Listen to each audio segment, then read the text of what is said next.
Frères et sœurs, je vous salue. Aujourd'hui, symboliquement, c'est le dimanche d'Israël où nous pensons que nous, en tant que chrétiens, nous pensons qu'en tant qu'Église, nous avons un lien avec Israël biblique. Nous pensons que nous avons un lien avec la relation que Dieu a établie avec son peuple. Nous pensons que cette relation est, éternelle. Et pour ce faire, nous voulons lire ce matin texte ô combien célèbre du prophète Jérémie. Jérémie 31. Et les 3-4 versets qui vont suivre, c'est extrêmement facile comme moyen mnémotechnique. Il y a quelques passages bibliques importants dans la Bible, il y en a beaucoup, mais si vous voulez connaître des chiffres et des nombres, impressionner les gens peut-être parfois, eh bien Jérémie 31, chapitre 31, verset 31, nous lisons 4 versets. Je suis pas au bon endroit. Voilà. Les jours viennent, déclaration du Seigneur, où je conclurai avec la maison d'Israël et la maison de Juda une alliance nouvelle. Non pas comme l'alliance que j'ai conclue avec leur père, le jour où je les ai saisis par la main pour les faire sortir d'Égypte, alliance qu'ils ont rompue, bien que je sois leur maître, déclaration du Seigneur. Mais voici l'alliance que je conclurai avec la maison d'Israël après ces jours-là. Déclaration du Seigneur, je mettrai ma loi au-dedans d'eux, et je l'écrirai sur leur cœur. Je serai leur Dieu, et eux, ils seront mon peuple. Celui-ci n'instruira plus son prochain, ni celui-là son frère, en disant « Connaissez le Seigneur », car tous me connaîtront, depuis le plus petit d'entre eux jusqu'au plus grand. Déclaration du Seigneur, je pardonnerai leurs fautes et je ne me souviendrai plus de leurs péchés. Amen. Frères et sœurs, une fois n'est pas coutume, je voudrais commencer ce message par une publicité. La prédication sponsorisée, bienvenue 2026. Si vous n'êtes pas trop jeune, vous vous souvenez peut-être de cette publicité il y a quelques années pour le yaourt machin, avec ce slogan « Ce qu'il fait à l'intérieur se voit à l'extérieur ». Je vois déjà qu'il y a des gens qui se souviennent de cette publicité, comme quoi ça marque. Comprenez par ce slogan que le produit dont on nous vantait les bénéfices était tellement efficace qu'il prend soin de votre être intérieur sans que vous en rendiez compte directement et que vous en retirez des conséquences bénéfiques. Même les autres pourront donc le voir. Et j'ose donc ce parallèle peut-être un peu douteux avec ce verset magnifique de Jérémie. Déclaration du Seigneur, je mettrai ma loi au-dedans d'eux. Je l'écrirai sur leur cœur, je serai leur Dieu, et eux, ils seront mon peuple. Ce que le Seigneur fait à l'intérieur peut se voir à l'extérieur. Et je pense qu'il est difficile, compliqué, de faire mieux, et même, je pense, dans toute la Bible, on trouve peu de promesses aussi belles, aussi fortes que ces célèbres paroles de Dieu dans la bouche du prophète Jérémie. Je conclurai une alliance nouvelle. Je mettrai ma loi au-dedans d'eux, je l'écrirai sur leur cœur, et tous me connaîtront. On touche là au sommet d'une relation possible ou imaginable entre Dieu et les hommes. Il y a une interaction et même une interdépendance entre les différents partenaires. La loi de Dieu est écrite sur le cœur des hommes et on peut se mettre donc à songer, à extrapoler et se dire mais quand cela sera-t-il possible? Et voyez-vous, nous avons peut-être affaire ici, et c'est souvent le cas en ce qui concerne les prophéties dans la Bible, c'est d'imaginer que tout ce qui nous est décrit concernerait un futur lointain. La fin des temps peut-être. Un futur qui nous semble parfois tellement loin qu'il est, si pas flou, ou en tout cas hypothétique, ou l'inverse. Et cette perception, je le répète, qui est très répandue d'une prophétie qui s'accomplirait uniquement dans un avenir bien lointain, a évidemment pour parallèle, pour corollaire, de se sentir moins impliqué ou moins directement concerné. Prenons un exemple. Si je vous dis que dans 250 ans, une partie de la Belgique pourrait être sous eau, vous pourrez sans doute trouver cela inquiétant, mais vous n'allez peut-être pas directement sortir vos bottes et votre canot pneumatique. Et bien c'est pareil avec certaines paroles bibliques. Il existe des passages qui, peut-être à tort, nous parlent moins à nous, parce qu'on s'imagine que ce n'est quand même pas pour demain. Alors oui, effectivement, il existe dans la Bible certaines prophéties qui concernent la fin des temps, qui concernent le retour du Seigneur, mais très curieusement, l'être humain est parfois étrange, ce sont justement ces textes qui connaissent le plus grand nombre d'interprétations les plus diverses, et même certaines farfelues. Petite anecdote que j'aime bien rappeler de temps en temps, peut-être que je vous l'ai déjà raconté, mais il y a quelques années de cela, nombreuses années on va dire, circulait du côté de Bruxelles, à Woluwe plus exactement, une camionnette très colorée avec différents versets bibliques qui étaient peints sur la carrosserie. Je me disais, mais ce qui était intéressant, et puis il y avait parmi ces différents versets une annonce du jugement dernier pour 2008. Et puis, le temps passant, je voyais la camionnette circuler et le propriétaire a mis un peu de peinture et c'était 2010 et puis c'était 2012, etc. Puis je n'ai plus vu la camionnette. Donc, vous voyez que les interprétations des prophéties sont parfois sujettes à doute, on va dire.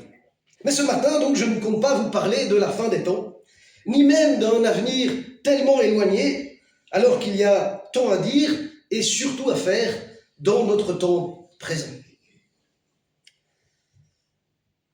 Contrairement donc à ce qu'on s'imagine souvent, le prophète dans la Bible n'a pas tellement une fonction de voyant ou de prédiction, c'est avant tout un porte-parole.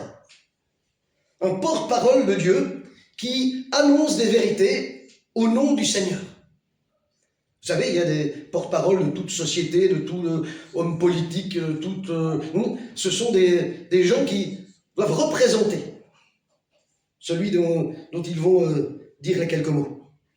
Et voilà le rôle du prophète. C'est son rôle essentiel, son rôle premier. Donc à côté de ces prophéties destinées à un temps plus ou moins lointain, la toute grande majorité de ces paroles a un caractère beaucoup plus concret, beaucoup plus proche, beaucoup plus ancré dans une réalité immédiate. Ce sont des paroles qui touchent au concret de l'existence des auditeurs, des lecteurs modernes. Et voyez-vous, dans l'histoire de l'humanité, les comportements humains se répètent souvent. Et donc ce qui était vrai pour le peuple de Dieu jadis n'en est pas moins vrai pour les croyants du XXIe siècle. En fait, il faut comprendre bon nombre de ces versets, non pas dans un avenir très lointain, mais comme un futur imminent. C'est même déjà le présent. C'est tantôt un avertissement, tantôt un réconfort pour aujourd'hui et maintenant. Et c'est évidemment le cas en ce qui concerne ce passage du prophète Jérémie. Par ailleurs, vous aurez remarqué, j'espère, que dans ce passage de Jérémie, la formulation de ce verset 31 est au pluriel, les jours viennent. Pas un jour viendra, pas un jour lointain, mais les jours, un certain nombre de jours. C'est donc une idée de durée qui est exprimée ici. Cela veut dire aussi que Dieu, chers amis, peut prendre le temps de toucher les cœurs, de forger une réelle relation. Il dispose d'une réserve de jours. Cela signifie également que l'être humain, homme, femme, de son côté, ne doit pas non plus attendre d'être irréprochable ou je ne sais quoi pour entrer dans une dynamique avec le Seigneur. Je ne suis pas digne de rentrer dans une relation avec le Seigneur. J'ai trop de fautes, trop de péchés, trop d'absences, trop de mauvaises paroles, trop peu de bonnes pour entrer dans une relation avec le Seigneur. Non, il n'y a pas de ça ici. Cette relation, cette alliance, voilà que le terme est lancé, peut être une alliance pour aujourd'hui, pour chaque jour aussi de notre vie. Et n'allez pas imaginer que cette idée de promesse de Dieu au présent soit une exception. Ce n'est pas le cas. Combien de fois Jésus ne dit-il pas « le royaume des cieux, le royaume de Dieu est là, est présent ». Pas uniquement il sera, mais il est déjà là. Penser à une relation à Dieu uniquement au futur, ce serait dès lors perdre une part importante de cette réalité. Ce serait aussi mettre de côté la présence et l'action de Dieu dans le présent de nos vies, dans l'actualité de nos vies. Et on en a encore parlé il y a quelques instants avec ce témoignage. Donc penchons-nous sur cette alliance dite nouvelle qui peut et qui doit même se conjuguer, se réaliser au présent. Tout d'abord, petite précision d'ordre sémantique. L'alliance entre Dieu et les hommes est dite nouvelle, selon les termes qui sont employés, non pas que l'ancienne n'aurait pas été bonne ou pas adéquate ou qu'il aurait fallu la changer, mais plutôt elle est nouvelle dans le sens qu'il faut la renouveler. On pourrait même dire la remettre à neuf. C'est une remise à neuf. Quand on remet sa maison ou autre chose à neuf, on ne la détruit pas. On essaie de la remettre en état. Et le texte précise bien d'ailleurs, la précédente alliance n'a été rompue que du côté des hommes. Je conclurai, dit le texte, d'une alliance nouvelle, non pas comme l'alliance qu'ils ont rompue, bien que je sois leur maître. Le mot qui est employé en hébreu n'est pas clair. Parce que là où on utilise, où on traduit généralement par maître, on pourrait, certains disent, on peut également le traduire par époux. Ce qui change tout. Donc selon cette étymologie, Dieu se serait senti un peu comme, on va dire, un mari trompé. Il avait une alliance, et voilà que une partie de l'alliance rompt cette alliance. Image interpellante, mais quoi qu'il en soit, l'important est bien que ce sont les êtres humains qui ont été incorrects, qui ont été infidèles. Ce n'est pas Dieu. Parce que eux n'étaient pas en mesure, ou ils n'avaient pas la volonté de respecter l'alliance ou, comme on le disait, les alliances initiales. Et face à cet échec, le Seigneur avait donc deux possibilités. Soit il réduisait ses exigences en tenant compte des limites, des capacités humaines, soit il lui fallait transformer le cœur même de l'homme. Il n'y a pas beaucoup de suspense, c'est évidemment dans la seconde optique que Dieu s'engage.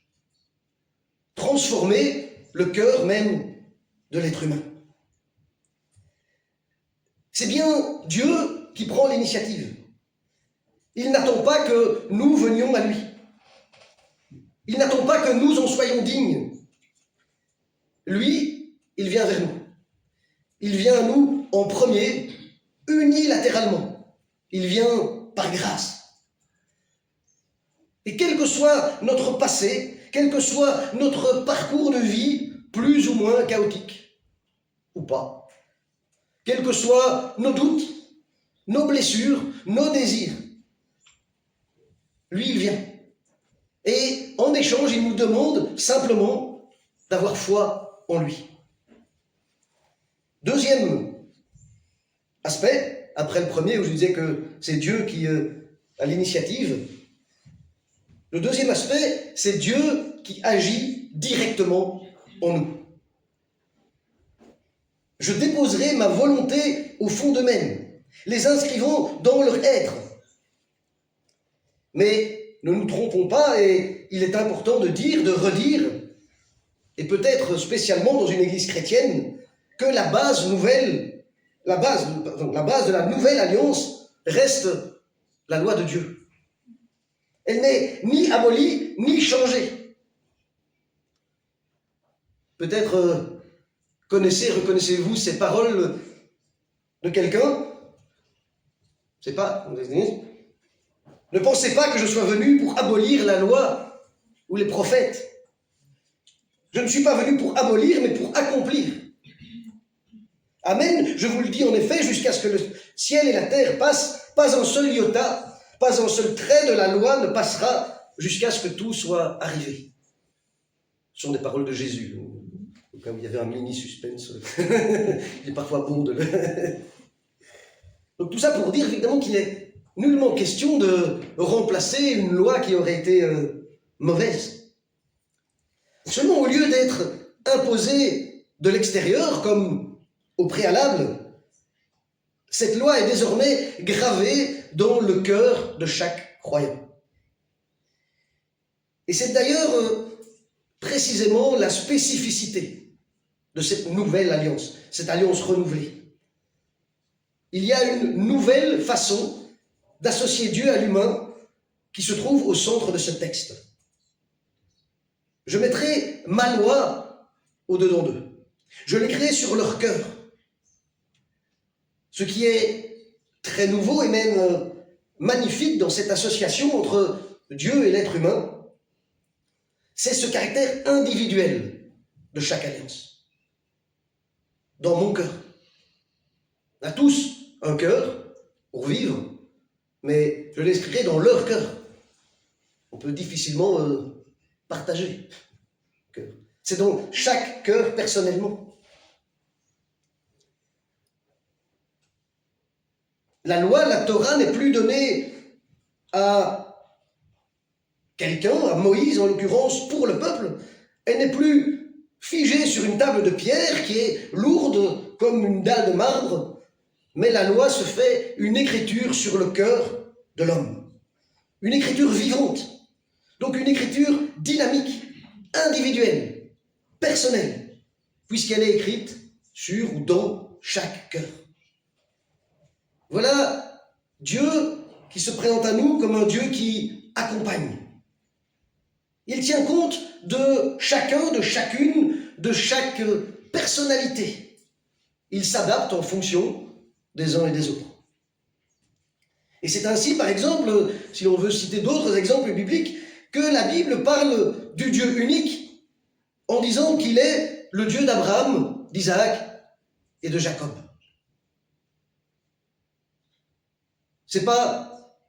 C'est le même Dieu, mais chacun, Abraham, Isaac, Jacob, chacun peut en avoir une conception différente, une relation différente.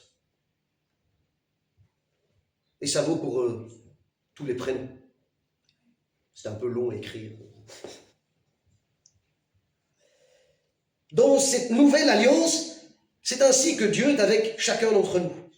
Et la loi qu'il veut inscrire dans notre cœur est une parole propre et spécifique pour chacun d'entre nous. Ainsi, ce n'est plus la faute des pères ou des anciennes générations précédentes si cette alliance est rompue.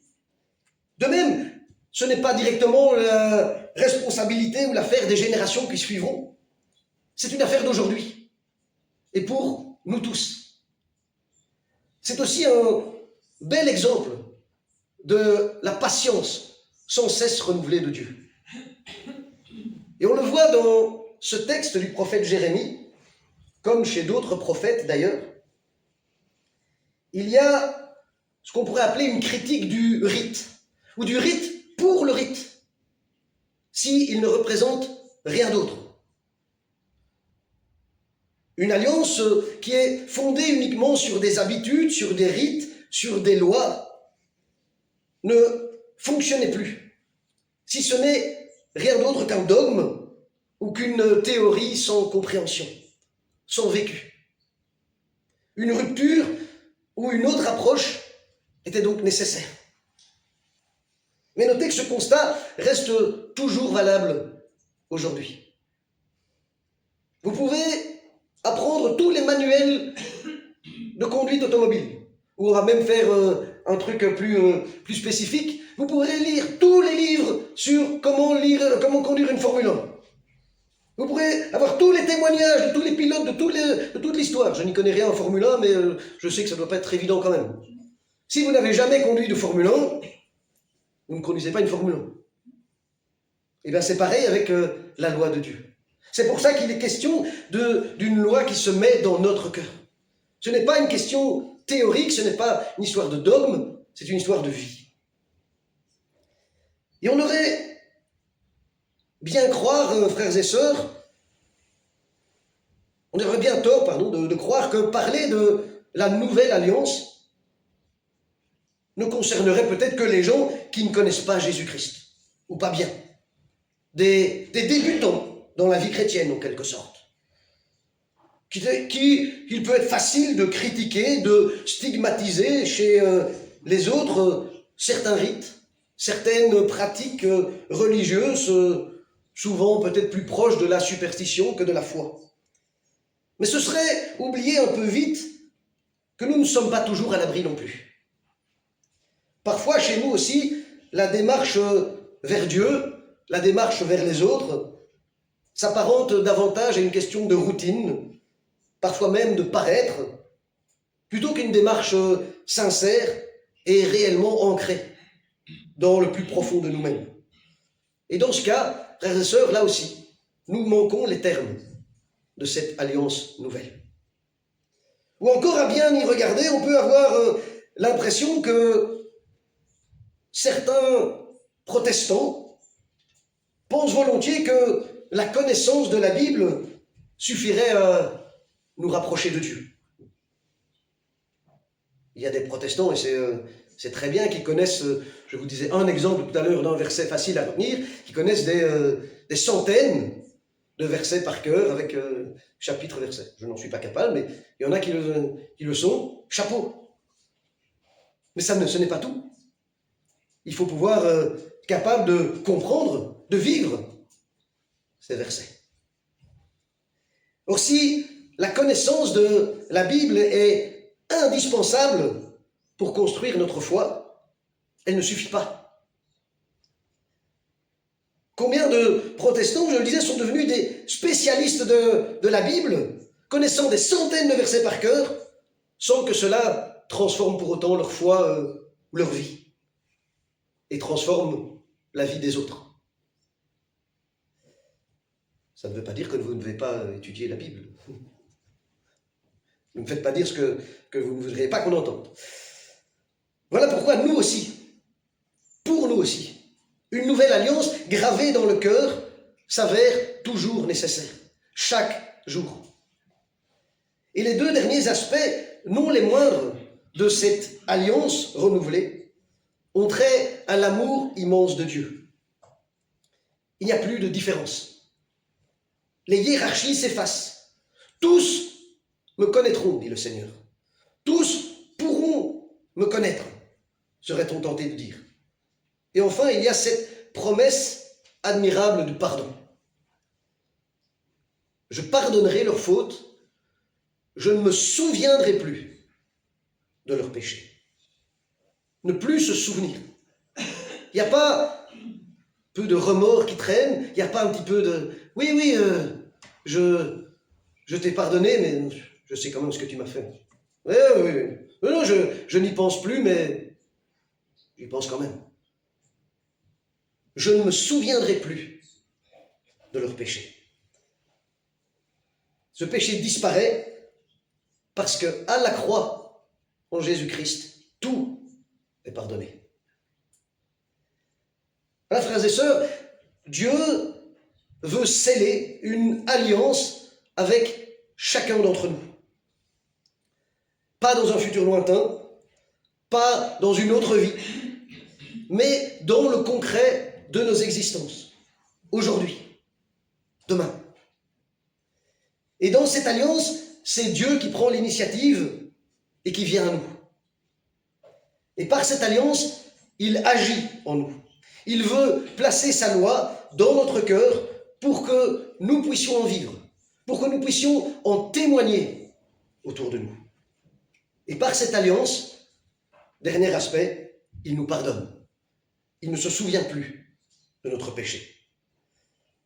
Alors, frères et sœurs, pour notre joie, pour notre vie, il faut être raisonnable et se dire qu'il faut quitter les faux semblants. Arrêter sans cesse de vouloir rafistoler avec un bout de scotch des vieilles promesses, des pseudo-alliances. Mais c'est à nous d'entrer dans cette alliance renouvelée et une alliance éternelle. Parce qu'il est dit, frères et sœurs, qu'il sera notre Dieu et que nous serons son peuple. Amen.